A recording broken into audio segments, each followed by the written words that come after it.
Hey cousins, it's your girl Aliya Jamari, aka Honestly, and welcome to the Honestly podcast. I know what you're thinking, it's been a minute. I was supposed to release a week after my original episode, my welcome episode. But I had plans for someone to ask me questions on this episode, but things change and we improvise. Amen. Amen. Um Speaking of amen, um, imagine me wanting my kids to go to church just so that they can understand the cultural references. Is that weird? Like, I don't go to church anymore. I don't plan on making my kids go to church, but I don't want to have to explain every ad lib to them either because it's definitely a part of who I am. So I don't know. I feel like I would fail as a parent if I don't take them to church. Like, if I don't have them learn the ways of the black world. I don't know. Maybe it's just me.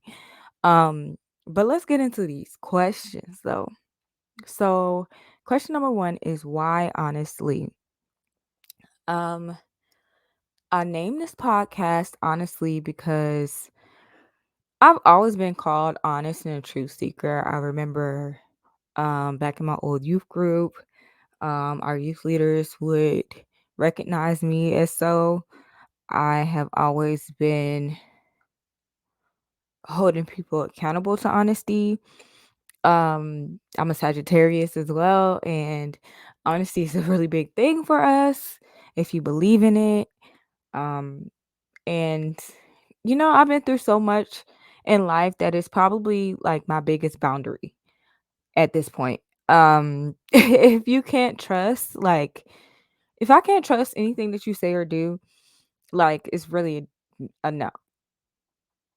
It's a no for me, dog. Like, if I can't trust your words that are coming out of your mouth, if your actions don't align with those words, like, I I'm not gonna mess with you. Like, and you're gonna know that I'm not gonna mess with you because of it. Like, do you move honestly? Do you approach platonic, familiar, and romantic relationships honestly? Like, my head is always on a swivel, and I don't know if it's because of trauma or what, but I'm always looking to see if honesty is present within you and within the people around me. And it's foundational at this point. So I just felt like, if I was going to do a podcast, you know, that, kind of revolved around my life and just like how I've grown as a woman, honestly is a perfect name. And yeah, that's why honestly. Um, let's get to question number 2. Also, I'm working on saying a lot because, but that might just have to be my little catchphrase. Question number 2, why now? So, if anybody who is listening or watching knows, I had a podcast called Dating is Ghetto with Mr. Nigel Marcellus. And honestly, I came up with the idea, I produced it, and we didn't see eye to eye. I think I could say that without there being any beef. We didn't see eye to eye about what we wanted for the podcast. Like, I wanted there to be much more of a script. I'm more of a script girl, period. I'm a write created by. Okay. Like, I'm gonna write a script so that we can abide by and stay within our parameters, and he likes to wing it. So yeah, there's that.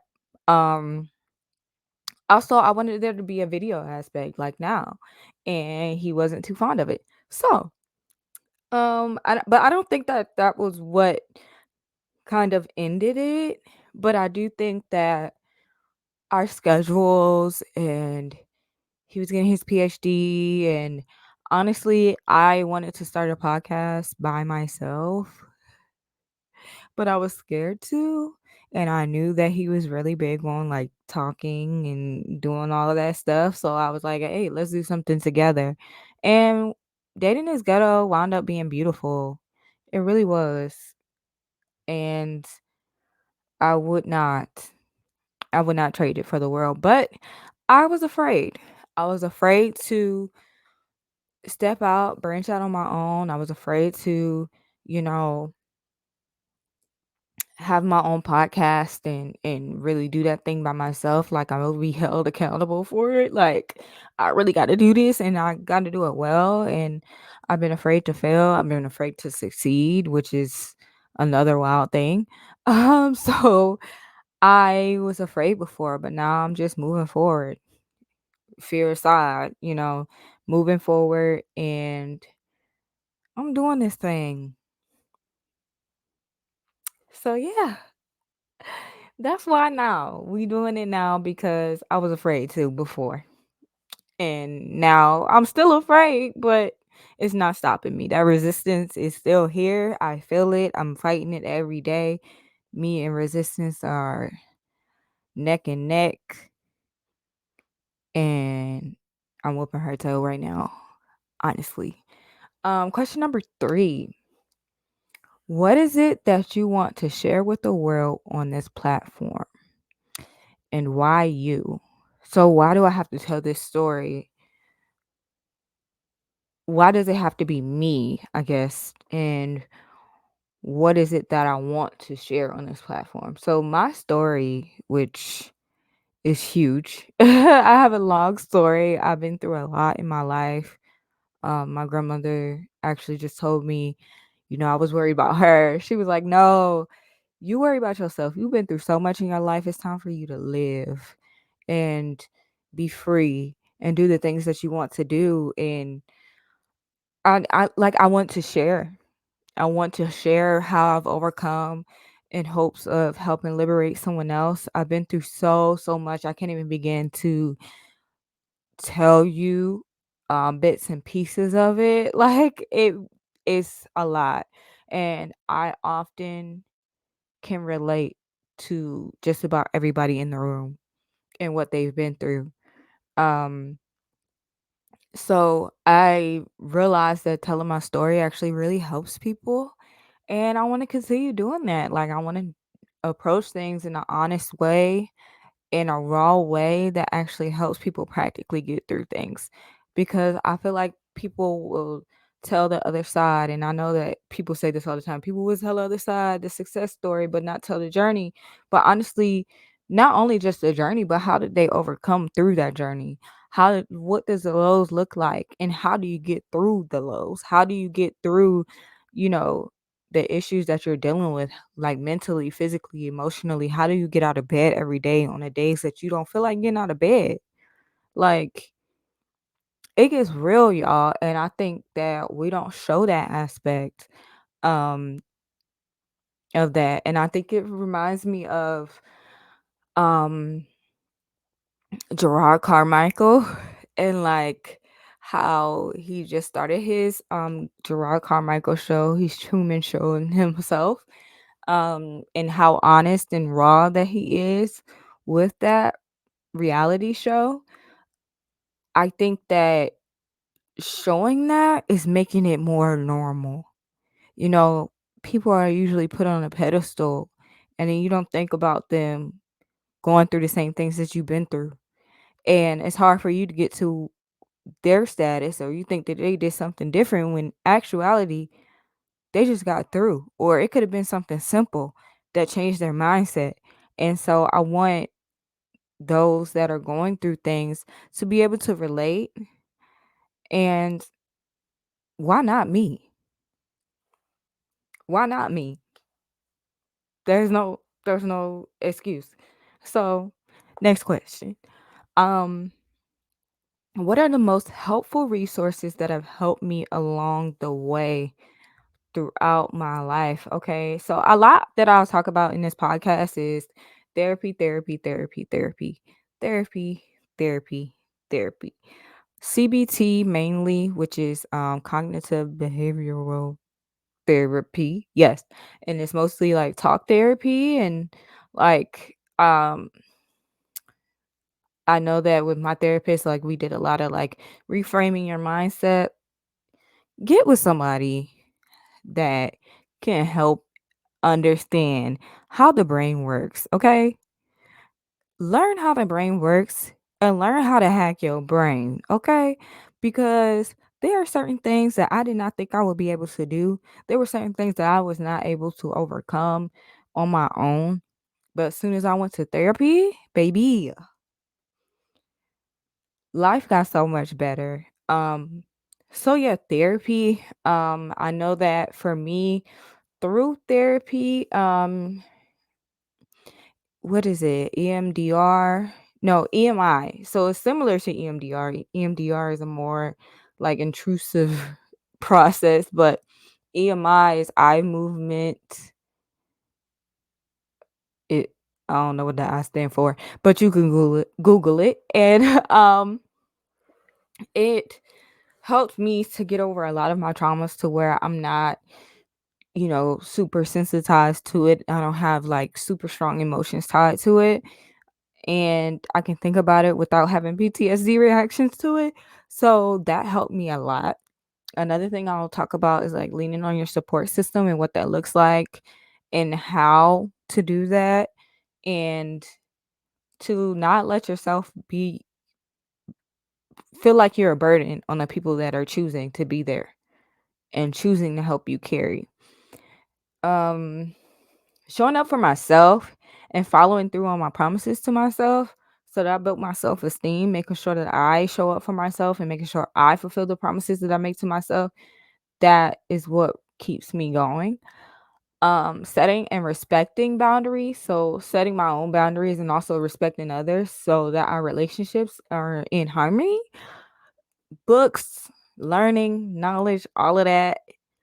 Reading. I'm going to share a few books with you all and just how they have transformed my life and my mindset. Journaling and meditation. Um, all of those things were really, really good resources that have helped me along the way. I also have a freebie on my website that you can download that helps like with your daily routine and things that you need to check off throughout the day.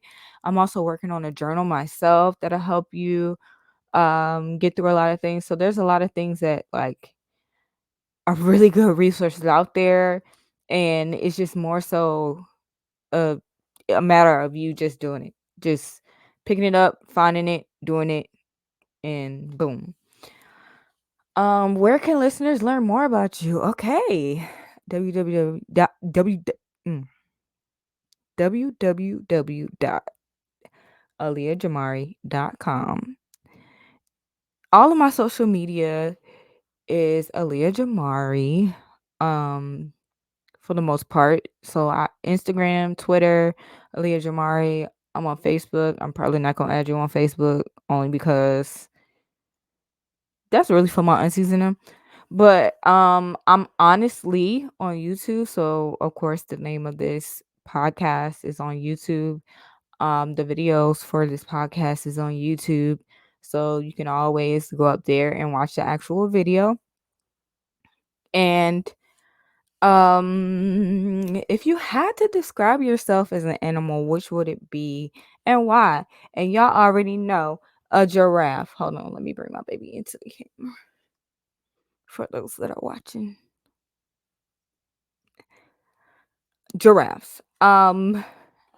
Why do I describe myself as a giraffe? I think that giraffes are so majestic. I think they're so beautiful, yet elegant, and they're yet goofy in a way. Like every time you see giraffes like in TV shows or like cartoons and stuff, they're portrayed as like this goofy character. There's something there's a silliness about them, but also an elegance to it. And I think that I'm a good balance of both. And I think that it really speaks to me. And also their pattern, their spots, I guess you could say, the pattern on their body reminds me of a thing called kintsugi. It's a Japanese art of repairing damaged pottery with gold.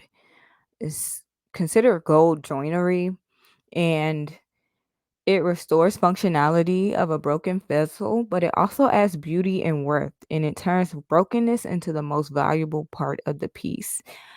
And I think that is so beautiful because I love gold. Gold is my color. Yellow is my color. You will always see that. And just the process of kind of feeling broken and damaged. And then as you heal that, that becomes the most valuable part that you can share, that you can display. And I think that it's so beautiful. And their pattern reminds me so much of that. Um, And I think that they're such a beautiful creature. They don't hurt nobody. They mind their business. They listen. They're really good animals. And I wish I could have one as a pet, but they too big. So yeah, I just wanted to go over a few questions so y'all can get to know me a little bit better. Before we kind of really dive into a lot of these topics. So yeah, y'all follow me on social media at Aliya Jamari or honestly on YouTube. Please get on my YouTube because we need some followers. Okay. I need some followers. Okay. I just started this new YouTube. So it would be really nice if y'all could come to my YouTube and follow, like, subscribe, hit that little, what they say, the little ding button, the alarm, so that you can get notifications of when I post because everything is an extension of each other.